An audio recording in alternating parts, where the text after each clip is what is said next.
আর পারছি না, এভাবে দৌড়ে আর পারা যাবে না। ওরা ধরে ফেলবে ঠিক। পাকা রাস্তা দিয়ে গেলে ধরা পড়ে যাব। তার চেয়ে বরং এক কাজ করি, এই বাগানের পথ দিয়ে চলে যাই, শর্টকাট হয়ে যাবে, আর এখান দিয়ে গেলে কেউ টেরও পাবে না। পাকা রাস্তা ছেড়ে নেমে পড়লাম অন্ধকারে বনের ভেতর।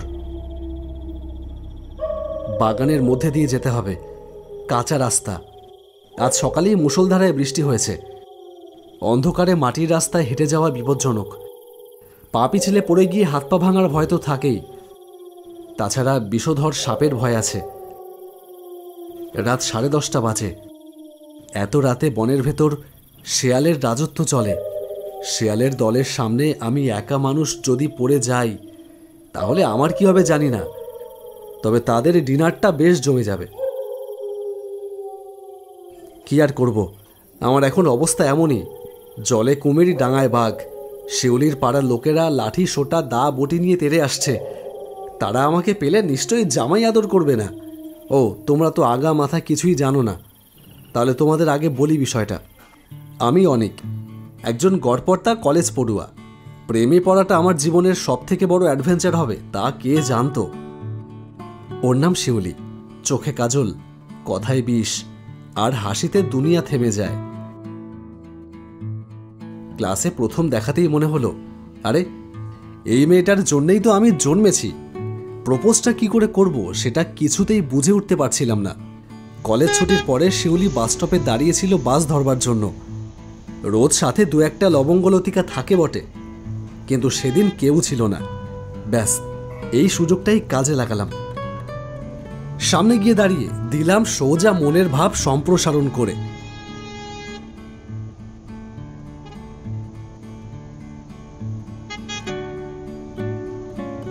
আশ্চর্যের বিষয়, সে একবারও আমতা আমতা করল না, একবারই রাজি হয়ে গেল। আমি মেয়ে পটানোয় সিদ্ধহস্ত না শিউলি ক্যারেক্টার ঢিলা, সেটা ভেবে দেখার কথা মনেও আসেনি। সেটা আজ মনে হলো শিউলির হঠাৎ আচরণের পরিবর্তন দেখে। শিউলির বাড়িতে আজ কেউ থাকবে না। বাড়ির সবাই জমি জমর কি এক কাজে আমিনের বাড়ি যাবে।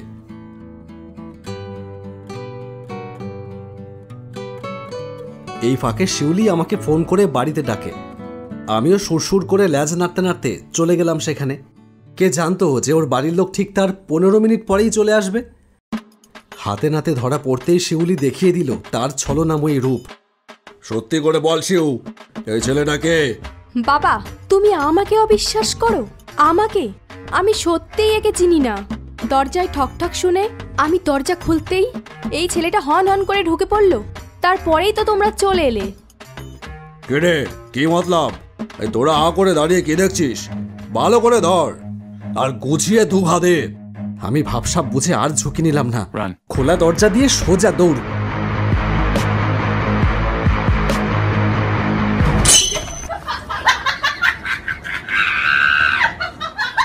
তারপর দৌড়াতে দৌড়াতে সোজা এখানে। জীবনে প্রথমবার এমন তাড়া খেলাম ঠিকই, কিন্তু তার চেয়ে অন্য একটা কারণে মনটা খচখচ করছে।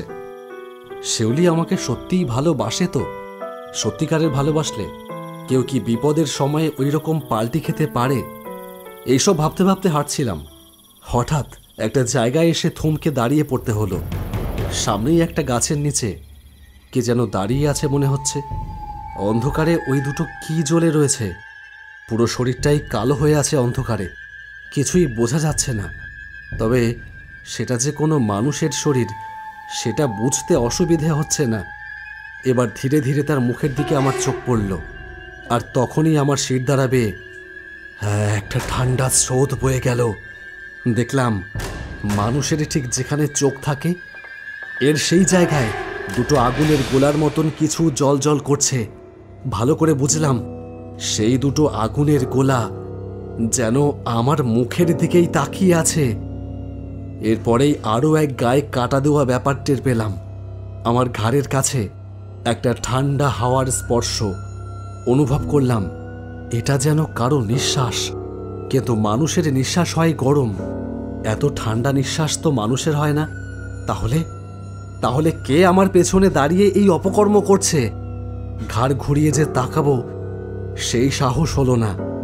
কোনো রকমে আর চোখে একটুখানি ঘাড় ঘোরাতেই দেখতে পেলাম আরও একটা কালো শরীর দাঁড়িয়ে আছে আমার পেছনে। সামনে একজন, পেছনে একজন। এ কোথায় এসে পড়লাম? এবার কোন দিকে যাব? পাশ কাটিয়ে বেরোতে যাব ভেবে যেই সাইড ঘুরেছি, দেখি পাশে আরও একজন মূর্তিমান অন্ধকার। তারও চোখ দুটো আগুনের গোলার মতন জ্বলন্ত। এবার কোন দিকে যাব? বুঝলাম ঘোরতর বিপদ চেপে ধরেছে চারিদিক থেকে, পালাবার কোনো পথ নেই। কিন্তু এরা কারা? আমাকে কি মেরে ফেলতে চায় এরা? ভয়ে ভয়ে বললাম, তো তোমরা কারা? আমার কাছে কি চাও? ভয় পাস না, ভয় পাস না, আমরা তোর ঘাড় মটকাবো না। আমরা ভূত ঠিকই, তবে আমরা ঠিক ঘাড় মটকানো টাইপের ভূত না, বুঝলি? আমরা অত মানুষ টানুষ মারি না, মাঝে মাঝে একটু এন্টারটেনমেন্টের জন্য ভয় দেখিয়ে লোককে মজা নিই। হ্যাঁ, এ আবার কেমন কথা? এ যেন ভূতের মুখে রাম নাম। আমরা কিন্তু তোকে চিনি ভাই, তুই শিউলির বয়ফ্রেন্ড ছিলি, তাই না? হ্যাঁ, কিন্তু ছিলাম মানে? আরে মূর্খ, ছিলাম মানে আগে ছিলি, মানে এইখানে আসার আগে পর্যন্ত, পাস্ট টেন্স, বুঝলি? কেন এইখানে আসার আগে পর্যন্ত কেন? আরে এ তো ভারী জ্বালা মাইরি, খালি কেন কেন করে। ওরে আমরা কারা জানিস? না, সে তো জানি না স্যার। আমরা হলাম শিউলির এক্স বয়ফ্রেন্ড। আমাদের তো একটা হোয়াটসঅ্যাপ গ্রুপও আছে, এক্স অফ শিউলি। এ দাঁড়া, তোকেও আমাদের গ্রুপে অ্যাড করে দিই। কেন আমাকে গ্রুপে অ্যাড করবে কেন? আমি তো জ্যান্ত মানুষ, আমাকে ভূতের গ্রুপে অ্যাড করবে কেন? এই মানুষের বাচ্চা, খবরদার বলে দিচ্ছি, আমাদের ভূত বলবি না, একদম বলবি না। আমাদের রেসপেক্ট দিয়ে কথা বলবি, বুঝলি? এই আগে শোন, তাল গাছের মগ ডাল থেকে দেখছিলাম পরিমরি করে দৌড়চ্ছিস। কি রে, কেসটা কি? কটিং করতে গিয়ে ধরা পড়লি নাকি? আরে ধুর, কি যে বলেন না, ওসব কিছুই না। বাড়িতে কেউ থাকবে না বলে শিউলি ডেকেছিল, আমিও বেবদের মতো সুরসুর করে চলে গেলাম, আর তাতেই গন্ডগোলটা হলো।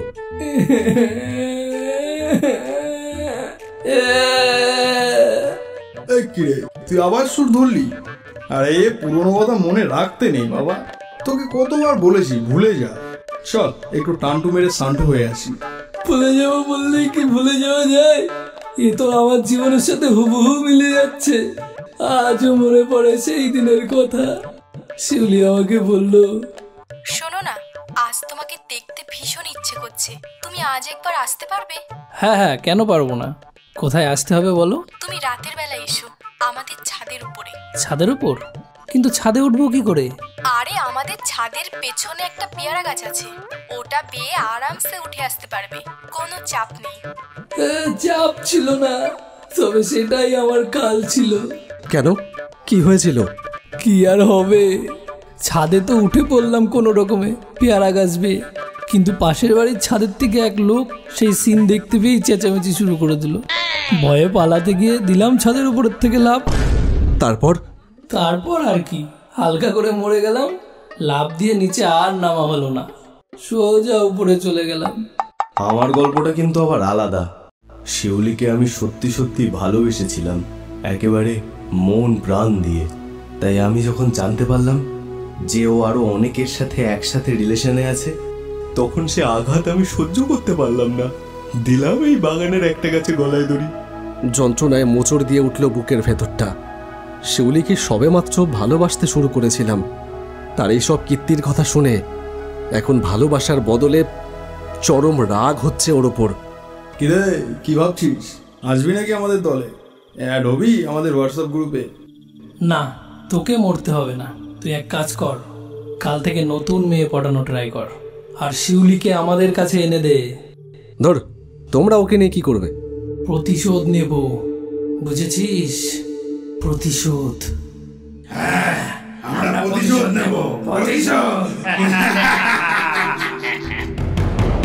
আস্তে আস্তে প্রতিশোধ নেবে মানে? কি করবে? ঘাড় মটকাবে? দেখ গাধা, তোকে তো প্রথমেই বললাম যে আমরা ঘাড় ফাড় মটকায় না। ভূত হলেও আমাদের একটা কোয়ালিটি আছে, বুঝলি? সেই 100 বছর আগেকার সেই ঠাকুমার ঝুলির ভূতেদের মতন আমরা ঘাড় ফাড় মটকাই না। আমরা শিউলিকে উচিত শিক্ষা দেব। তুই যদি কথা দিস রাতের বেলা তুই ওকে এখানে এনে দিতে পারবি, তাহলেই তোকে আমরা এখান থেকে যেতে দেব, না হলে কিন্তু সুটিয়ে লাল করে দেবো, নোংরামি বার করে দেবো। সে অসুবিধে নেই, রাতে খেতে দেবে তো? হ্যাঁ অবশ্যই, তুই তো আমাদের অতিথি, আপ্যায়নও কোনো ত্রুটি রাখবো না। কেঁচোর জুস থাকবে ওয়েলকাম ড্রিঙ্কে, পচা ইঁদুর ফ্লেভারে, আর ডিনারে কোলা ব্যাঙের কাটলেট, শুকনো গোবর আর টিকটিকি ল্যাড। চলবে তো? নো থ্যাঙ্কস, আমি দেখছি কিভাবে রাতের বেলা এখানে শিউলিকে নিয়ে আসা যায়। হ্যাঁ, ও বললে তো হবে না, পাকা কথা দিয়ে যেতে হবে। ঘাড় মটকায় না মানে এই না যে আমরা ঘাড় মটকাতে পারি না। আচ্ছা ঠিক আছে, দিলাম কথা, ব্যবস্থা হয়ে যাবে। আমি কাল রাতে যেভাবেই হোক শিউলিকে এখানে এনে দেব, কনফার্ম। রাতে বাড়ি ফিরে ফোন করলাম কেষ্ট মস্তানকে। হ্যাঁ কেষ্টদা, একটা কাজ করে দিতে হবে। বল কি কাজ? একজনকে রাস্তা থেকে তুলে নিয়ে অজ্ঞান করে রাতের বেলায় একটা মাঠের মধ্যে রেখে আসতে হবে। আমি তোমাকে ছবি পাঠিয়ে দিচ্ছি। বিকেলবেলা সোনাদার কোচিংয়ে পড়তে যাবে, সেখান থেকে ফিরতে ফিরতে সন্ধে হয়ে যাবে। তোমরা ঠিক সন্ধ্যার সময় তুলবে, প্রস্তুত থেকো। ঠিক আছে, কাজ হয়ে যাবে। কেষ্টদা তার কথা রেখেছিল। শিউলির যে কি হলো সে খবর আর রাখিনি। বেঁচে আছে এইটুকু জানি, তবে তার বেশি আর খবর রাখার প্রয়োজন মনে করিনি। এখন নিজের পড়াশুনো নিয়ে সারাদিন মগ্ন থাকি, এই বেশ আছি।